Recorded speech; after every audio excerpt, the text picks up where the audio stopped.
नमस्कार, मैं रवीश कुमार। छत्तीसगढ़ के पत्रकार मुकेश चंद्राकर की हत्या कर दी गई है। इस हत्या की खबर भारत के कई अखबारों में जिस तरह से छापी गई है वो निहायत ही शर्मनाक है। हमने आज के वीडियो में मुकेश चंद्राकर की हत्या की खबर और लद्दाख के कब्जे वाले क्षेत्र में चीन द्वारा काउंटी बनाने की खबरों में काफी समानता देखी है, तो हम दोनों पर बात करेंगे। लेकिन इस वीडियो को ठीक से आखिर तक देखिएगा, पता चलेगा कि आप तक कुछ खबरें विस्तार से ना पहुंचे इसके लिए गोदी मीडिया कितनी मेहनत करता है।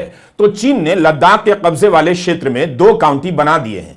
इसे लेकर भारत ने ऐतराज जताया है। काउंटी का मतलब तहसील या जिला कह सकते हैं। भारत ने कहा है कि लद्दाख में चीन का गैर कानूनी कब्जा बर्दाश्त नहीं किया जाएगा। बाकायदा विदेश मंत्रालय के प्रवक्ता ने प्रेस कॉन्फ्रेंस कर इसकी जानकारी दी है।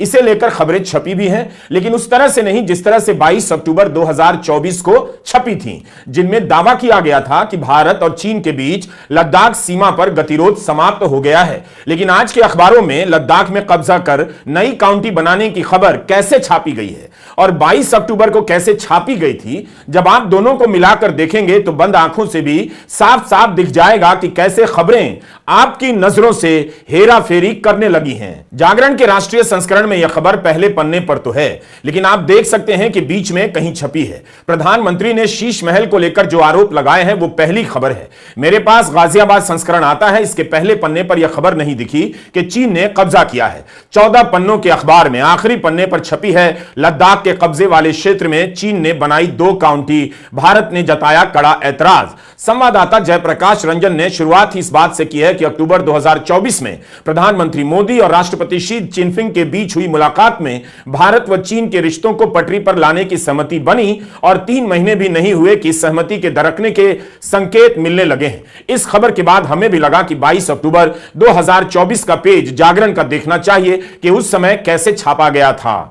यह 22 अक्टूबर 2024 का दैनिक जागरण है। तब यह खबर दैनिक जागरण के पहले पन्ने पर पहली खबर के रूप में छापी गई। संवाददाता जयप्रकाश रंजन थे। सुर्खियों में लिखा है कि एलएसी पर भारत चीन के बीच बनी बात। खबर की पहली लाइन ऐसे शुरू होती है, भारत और चीन अप्रैल मई 2020 से पूर्वी लद्दाख स्थित वास्तविक नियंत्रण रेखा पर चल रहे आपसी सीमा विवाद को स्थायी तौर पर सुलझाने के करीब पहुंच गए हैं। तब यह खबर पहले पन्ने पर छपी थी। आज जब चीन ने फिर से कब्जा जताया है तो वह खबर उसी अखबार में आखिरी पन्ने पर छापी जाती है। क्या भारत की सीमा में कब्जा करना, वहां पर जिला बना देना इतनी मामूली खबर है कि पीछे के पन्ने पर छापी गई और पहले पन्ने पर छापी गई तब भी पहली खबर नहीं बनाई गई। आप भले एक ही अखबार पढ़ते होंगे, तब भी आप यह सब नहीं पकड़ पाएंगे कि 22 अक्टूबर को जो खबर पहले पन्ने पर पहली खबर थी, उसी क्षेत्र की खबर 4 जनवरी को पहले पन्ने की पहली खबर नहीं है। क्या यह काम केवल दैनिक जागरण ने किया है? बिल्कुल नहीं। 22 अक्टूबर 2024 का इंडियन एक्सप्रेस देखिए,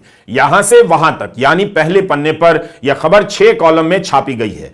धक से किसी भी पाठक की आंख में यह खबर घुस जाएगी कि मोदी जी ने कमाल कर दिया। 4 साल लग गए, लेकिन लद्दाख पर जो गतिरोध चल रहा है उसे करीब करीब सुलझा दिया। लिखा है कि भारत और चीन के बीच वास्तविक नियंत्रण रेखा पर पेट्रोलिंग को लेकर सहमति बन गई है और ब्रिक्स के सम्मेलन में मोदी और शी के मिलने का मंच तैयार हो गया है। 3 महीने बाद उसी लद्दाख से चीन के 2 काउंटी बनाने की खबर आई है, तो एक्सप्रेस ने उसे कैसे छापा है? आज पहले पन्ने की पहली खबर केजरीवाल पर मोदी के हमले की खबर है, जो दैनिक जागरण में भी है। भारत ने चीन से काउंटी बनाने और अरुणाचल में डैम बनाने को लेकर आपत्ति जताई है। पहले पन्ने पर यह खबर 2 कॉलम में सिमट गई है। 22 अक्टूबर की तरह बड़ी बड़ी नहीं छापी गई है। आप एक दर्शक हैं और पाठक भी, लेकिन टीवी देखना और अखबार पढ़ना सभी को नहीं आता है। उन्हें बिल्कुल नहीं आता जो कई साल से एक ही अखबार खरीदते हैं, एक ही अखबार पढ़ते जाते हैं, कभी बदलते नहीं। जो पढ़ते भी हैं, क्या उनके लिए संभव है कि आज की खबर को 22 अक्टूबर की खबर के साथ मिलाकर पढ़ें? यह संभव नहीं है। लेकिन जैसे ही आप दोनों खबरों के कवरेज को देखते हैं, काफी कुछ पता चलने लग जाता है। सबसे पहले यह जानते हैं कि जिस भी खबर से मोदी जी की छवि बनती है उसे काफी बड़ा कर दिया जाता है और जिस भी खबर से मोदी जी पर सवाल उठता है उसे पतला कर दिया जाता है। क्या सारे अखबारों ने ऐसा किया है? हमने जितने अखबार देखे हैं उसी की बात करेंगे। सारे अखबारों की बात हम नहीं कर रहे हैं। वैसे द हिंदू और हिंदुस्तान टाइम्स ने जिस तरह से 22 अक्टूबर 2024 को छापा था, उसी तरह से 4 जनवरी 2025 की खबर को भी छापा है। आप देख सकते हैं कुछ अखबारों के कई बार दो फ्रंट कवर होते हैं, तो अमर उजाला के अंदर वाले फ्रंट पेज पर यह खबर छपी है। पहले पेज पर अमर उजाला ने आम आदमी पार्टी के खिलाफ प्रधानमंत्री मोदी के आरोप को जगह दी है। भारत के किसी इलाके पर दुश्मन बस्ती बना ले, उस खबर की यह हालत आज मीडिया ने कर दी है। नवभारत टाइम्स ने तो पहले पन्ने से इस खबर को एक तरह से गायब ही कर दिया है, जबकि इसी अखबार ने 22 अक्टूबर के दिन सुलह की खबर को बड़े बड़े अक्षरों में छापा था, मगर 4 जनवरी की खबर को पहले पन्ने पर नीचे की तरफ कोने में एक डिब्बे में सरका दिया, बाकी की खबर को आखिरी पन्ने पर भेज दिया है। तो इस तरह से आप देखते हैं कि चीन ने लद्दाख के इलाके में कब्जा तो किया ही है, भारत के अखबारों और चैनलों पर भी किसी ने कब्जा कर लिया है। गोदी मीडिया के देश में कभी यह जानने का दावा आप बिल्कुल ना करें कि आपको सही सही पता है। इसी तरह से कई मामलों में आपकी नजरों से जानकारियां गायब कर दी जाती हैं, आपको पता नहीं चलता है। हमने जो किया वह काम अखबारों का था, एक पाठक बेचारा क्या कर सकता है, उससे तो अपना घर नहीं संभल रहा, अखबारों की हेरा फेरी को पकड़ने चलेगा, घर भी नहीं लौट पाएगा। अब आते हैं लद्दाख वाली खबर पर। हम लद्दाख के क्षेत्र में चीन के कब्जे और वहां 2 उपनगर बसाने की खबर की बात कर रहे हैं, लेकिन यह बात भारत की रीढ़ विहीन पत्रकारिता पर चली आई, आनी भी थी। जिस तरह से मीडिया भारत के क्षेत्र में चीन के कब्जे की खबर को गायब करता है, कमजोर करता है, उसी तरह से मीडिया के भीतर भी पत्रकार की हत्या की खबर गायब हो जाती है। बस इसी एक संबंध को आप समझ लेंगे तो आपका भला हो जाएगा। छत्तीसगढ़ के एक शानदार पत्रकार मुकेश चंद्राकर की हत्या कर दी गई है। मुकेश ने ठेकेदार सुरेश चंद्राकर के सड़क निर्माण के 120 करोड़ के प्रोजेक्ट को लेकर खबर की थी और घोटालों की तरफ इशारा किया था। मुकेश का शव सुरेश चंद्राकर के यार्ड से बरामद हुआ है। यहां उसके साथ काम करने वाले मजदूर और उपकरण रखे जाते हैं। इसी जगह पर बने पानी के टैंक से मुकेश का शव बरामद हुआ। स्थानीय मीडिया में सुरेश चंद्राकर को लेकर सवाल उठ रहे हैं, लेकिन शाम 5 बजे तक उसकी गिरफ्तारी की कोई खबर नहीं आई थी। इंडिया टुडे की रिपोर्ट के मुताबिक इस मामले में 3 आरोपी गिरफ्तार हुए हैं, जिनमें से एक मुकेश का रिश्तेदार रितेश चंद्राकर भी है। रितेश चंद्राकर उसी सुरेश चंद्राकर का भाई है जिसके खिलाफ मुकेश ने रिपोर्टिंग की थी। दैनिक भास्कर ने 1 जनवरी को सुरेश चंद्राकर पर भर पन्ने की प्रोफाइल विज्ञापन के रूप में छापी है। ठेकेदार सुरेश चंद्राकर प्रेरणा वगैरह का उपदेश दे रहा है। उसी दिन शाम से मुकेश लापता थे, लेकिन ठेकेदार सुरेश की जमीन पर बने एक सेप्टिक टैंक से मुकेश चंद्राकर का शव बरामद होता है। मुकेश की हत्या के बाद दैनिक भास्कर के राष्ट्रीय संस्करण में दूसरे फ्रंट पेज पर खबर छोटे कॉलम में छपी है। एक पत्रकार की हत्या की खबर इंडियन एक्सप्रेस के लिए भी पहले पन्ने की और पहली खबर नहीं है, जो पत्रकारिता में श्रेष्ठ योगदान के लिए रामनाथ गोयनका अवार्ड देता है। एक्सप्रेस के लिए मुकेश चंद्राकर यूट्यूबर है, पत्रकार नहीं। मुकेश को जानने वाले पत्रकारों ने लिखा है, दिल्ली से जो पत्रकार जाते थे वो भी मुकेश पर भरोसा करते थे, मुकेश उनकी खबरों में मदद किया करते थे। लेकिन मुकेश की हत्या की खबर भी उसी तरह गायब कर दी जाती है जैसे लद्दाख में भारत के हिस्से में चीन के कब्जे की खबर। क्या एक्सप्रेस के लिए यह पहले पन्ने की खबर नहीं हो सकती थी? बीजापुर में पत्रकारों ने बंद का ऐलान भी किया है, जनता ने भी साथ दिया, दुकानदारों ने भी अपनी दुकानें बंद रखी हैं। मुकेश की हत्या के बाद उनके घर से आया यह वीडियो हृदय विदारक है। उनके भाई इसमें दिखाई दे रहे हैं। युकेश भी एक पत्रकार हैं। कलेक्टर एसपी के सामने घुटने टेक कर अपने भाई के लिए न्याय की मांग कर रहे हैं। सामने मुकेश चंद्राकर का पार्थिव शरीर रखा हुआ है। इस हालत में भारत के पत्रकार काम कर रहे हैं। ना सुरक्षा का वादा है, ना न्याय की उम्मीद। जब अखबार पत्रकार की हत्या की खबर को इस तरह से हल्का कर सकते हैं, तो इस भ्रम में मत रहिएगा कि वो आप जनता के हितों की लड़ाई लड़ रहे हैं। Press club of India, IWPC और एडिटर्स गिल्ड ऑफ इंडिया ने 33 साल के युवा पत्रकार मुकेश चंद्राकर की हत्या पर चिंता जताई है और जांच में तेजी की मांग की है। एक पत्रकार की हत्या की खबर अखबारों में पहले पन्ने की पहली खबर नहीं, भारत के इलाके में चीन के घुसपैठ की खबर पहले पन्ने पर पहली खबर नहीं, तो फिर खबर क्या है? बाकायदा विदेश मंत्रालय के प्रवक्ता रणधीर जायसवाल ने कहा है कि चीन ने होतान प्रांत में 2 नई काउंटी बना दी, तब भी इस खबर को किसी ने पीछे के पन्ने पर तो किसी ने पहले पन्ने पर किनारे लगा दिया। रणधीर जायसवाल का यह बयान सुनिए जो अंग्रेजी में है। There are 2 new counties that have been created, one by China and one of those county has a significant part of Aksai Chin into it. So what will be your response on that? We have seen the announcement pertaining to the establishment of 2 new counties in Hotan prefecture of China. Parts of jurisdiction of these so-called counties fall in India's union territory of Ladakh. We have never accepted the illegal Chinese occupation of Indian territory in this area. Creation of new counties will neither have a bearing on India's long-standing and consistent position regarding our sovereignty over the area, nor lend legitimacy to China's illegal and forcible occupation of the same. We have lodged a solemn protest with the Chinese side through diplomatic channels on this matter. 3 महीने पहले धूमधाम से जश्न मना था कि चीन से गतिरोध समाप्त हो गया। गनीमत है कि आज अखबारों ने कब्जा शब्द का इस्तेमाल किया है, लेकिन 22 अक्टूबर की खबरों में ज्यादातर हिंदी के अखबार अपनी हेडलाइन में गतिरोध लिख रहे थे, जैसे पूर्वी लद्दाख से सटे वास्तविक नियंत्रण रेखा पर कोई छोटा मोटा गतिरोध पैदा हो गया हो। बाकायदा अप्रैल मई 2020 से वहां तनाव चल रहा है। क्या वह गतिरोध है? और जब जश्न मनाया जा रहा था तब काउंटी का अंदाजा किसी और को नहीं हुआ। ये 2 काउंटी अक्टूबर के बाद बनी है या उस समय बन गई थी या बनने वाली है, तो कैसे रोकी जाएगी कुछ पता नहीं। इसका जवाब हमें इन खबरों से नहीं मिलता। लेकिन एक बार आप फिर से आंखें भरकर 22 अक्टूबर 2024 के कवरेज को निहार लीजिए।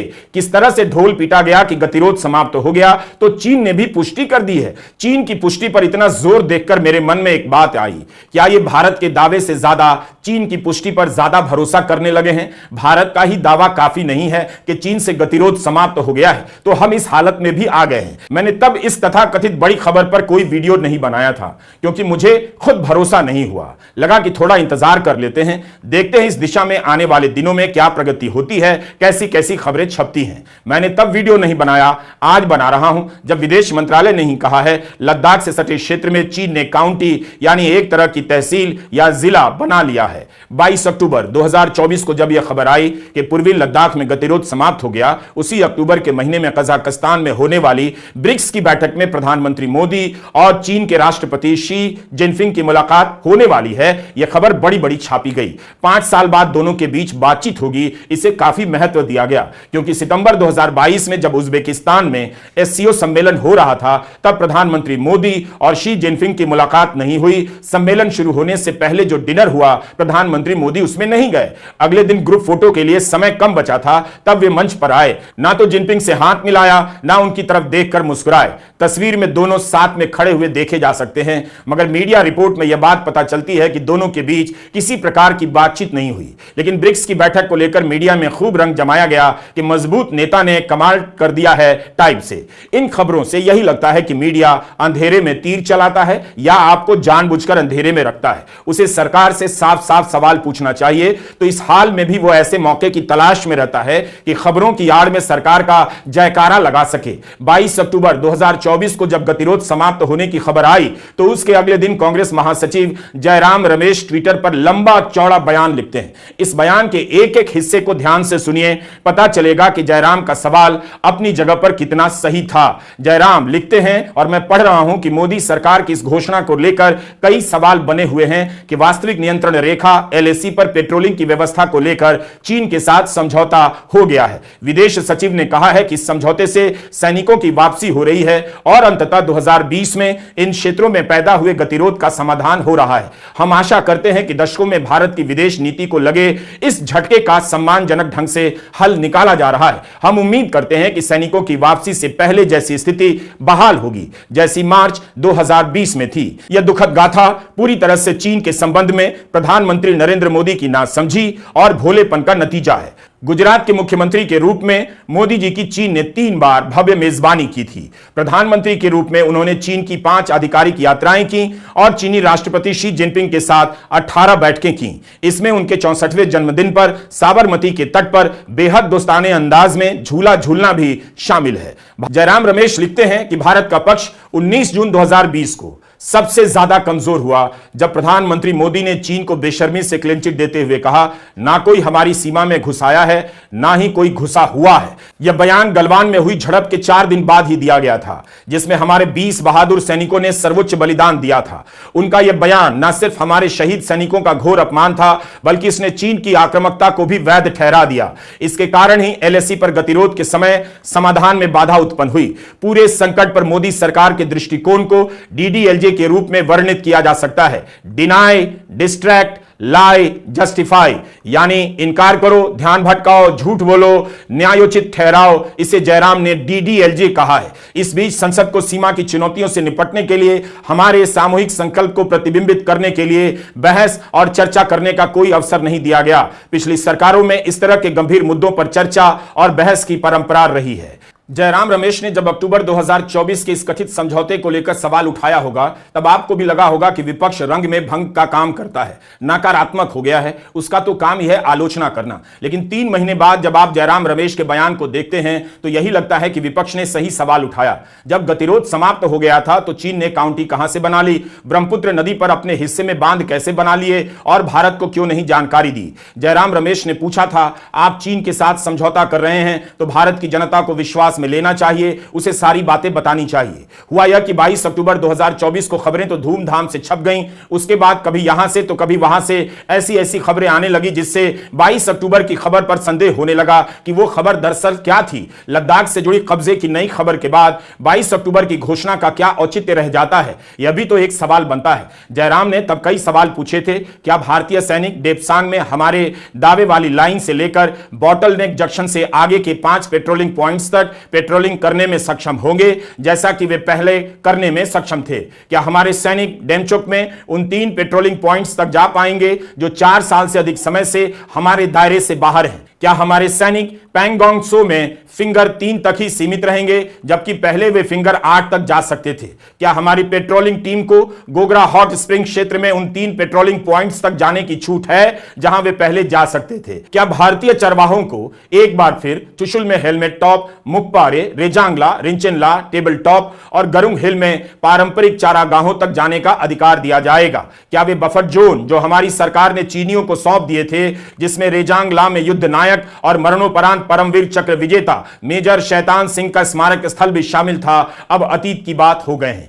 आज तक इन सभी सवालों के जवाब नहीं दिए गए। क्यों नहीं दिए गए? अब विदेश मंत्रालय के प्रवक्ता कह रहे हैं भारत बर्दाश्त नहीं करेगा, चीन ने कब्जे वाले इलाके में नया जिला बना लिया है, उसका कुछ हिस्सा भारत का भी है। तो क्या करेंगे आप? कैसे बर्दाश्त नहीं करेंगे? 2020 से यह मामला चल रहा है, बर्दाश्त नहीं करेंगे। कभी सुलह करेंगे, कभी गतिरोध समाप्त हो जाता है, कभी कब्जा हो जाता है। इससे तो कुछ पता नहीं चल रहा कि असल में वहां क्या हो रहा है। ऐसा नहीं कि वहां से खबरें आनी बंद हो गई थीं। लद्दाख के पेंगोंग लेक पर शिवाजी महाराज की मूर्ति का अनावरण हुआ। 28 दिसंबर की खबर है, महाराष्ट्र में शिवाजी की मूर्ति हवा के झोंकों से गिर गई, तब मूर्ति के निर्माण में भ्रष्टाचार के आरोप लगे। उस घटना के बाद लद्दाख में शिवाजी की मूर्ति लगा दी गई और खुशी जाहिर की गई कि 14,300 फीट पर एलएसी के पास मूर्ति लगा दी गई है। लेकिन क्या तब भारत की सेना को, भारत के विदेश मंत्रालय को यह नहीं पता चल रहा था कि चीन लद्दाख के कब्जे वाले क्षेत्र में जिला बना रहा है? अरुणाचल प्रदेश में ब्रह्मपुत्र नदी पर दुनिया का सबसे ऊंचा डैम बना रहा है। भारत सरकार को खबरों से पता चला कि चीन ब्रह्मपुत्र नदी पर दुनिया का सबसे बड़ा डैम बनाने वाला है। इंडियन एक्सप्रेस ने ऐसा ही लिखा है। मूल खबरों को छोड़कर मूर्ति लगाने की खबर को बड़ा कर दिया जाता है। लेकिन उसी समय जब पेंगोंग लेक पर शिवाजी की मूर्ति लगाने की खबर आई थी, तभी पत्रकार सुशांत सिंह ने लिखा था, इससे ना तो लद्दाख में चीनी सेना को रोकने में कोई मदद मिलती है और ना ही ऐसा करके हम किसी प्रकार से 2020 के टकराव से पहले की स्थिति की ओर कोई कदम बढ़ा रहे हैं। सुशांत सिंह की बात ही सही निकलती जा रही है। उन्हें दिख रहा था कि मूर्ति लगाने से वहां की समस्या का हल नहीं निकल सकता। आखिर कोई तो जवाब दे कि चीन ने यह सब क्यों किया, फिर हमारे रिश्ते कैसे सुधर रहे हैं। 4 में से 1 में कुछ प्रगति हो जाए, वो भी 4 साल बाद, क्या उस पर जश्न मनाया जाएगा? 22 अक्टूबर की खबर को लेकर कई लोग संदेह जता रहे थे। पब्लिक में कोई डिटेल नहीं था, अखबारों में छपी और खबरें गायब हो गईं, लेकिन विश्लेषण लंबे समय तक चलते रहे। पूर्व सेना प्रमुख जनरल दीपक कपूर ने दिसंबर 2024 में लिखा था कि चीन ने अपना स्टैंड इसलिए नहीं बदला है कि वो कमजोर हो गया है। चीन को ग्लोबल साउथ के बाजारों की जरूरत है और भारत अमेरिका के करीब चला गया है, इसलिए उसने अपनी रणनीति बदली है। लेकिन याद रखना चाहिए कि चीन बार बार अपने वादे से मुकर जाता है। पूर्व सेना प्रमुख दीपक कपूर की बात सही साबित हुई। भारत के सुरक्षा सलाहकार और चीनी विदेश मंत्री के बीच जो भी बातचीत हुई है, उससे सिर्फ कुछ सतही मुद्दों पर सहमति बन पाई। मूल मुद्दों को छुआ तक नहीं गया। मूल मुद्दा यही है कि चीन सीमा पर मौका देखकर फायदा उठाता है, पुराने समझौतों का उल्लंघन करता है। चीन ने सिर्फ उन्हीं इलाकों से पीछे हटने की बात की है जहां भारत की सेना मजबूत हुई है। अपने लेख में जनरल कपूर ने चेताया था कि चीन को लेकर सजग रहने की जरूरत है।